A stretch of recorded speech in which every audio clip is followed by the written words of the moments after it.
អីលើនៅទំនេរទាំងដែលធ្លាប់សើចសប្បាយប្រែជាស្ងាត់ជ្រុំរូបថតចឹងមួយសន្លឹករំលឹកក្រុមរឿងរ៉ាវទឹកភ្នែកហូរស្រកចង់គ្មាននឹងជូតអើយពាក្យសន្យាកន្លងមកសាបសូន្យបាត់ទៅហើយបន្សល់ត្រឹមអនុស្សាវរីយ៍ឈឺចាប់ក្នុងបេះដូ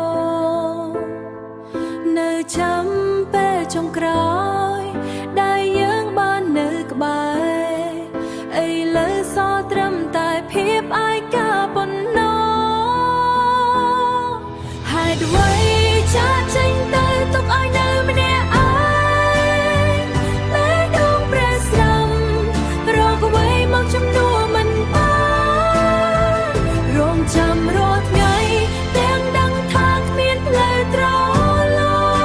ប់ស្នេហាដែលធ្លាប់មានខ្លាយជាការឈឺចាប់ខ្លាំងណាស់យ៉ាងនៅទីនេះភ្លៀងធ្លាក់មកពីលើមេឃដូចទឹកភ្នែកហូរខ្យល់បក់មកប៉ាំងកាន់តែនឹកដល់ខ្លាំងចង់ឲ្យឈ្មោះឲ្យឮប៉ុន្តែគ្មានអ្នកឆ្លើ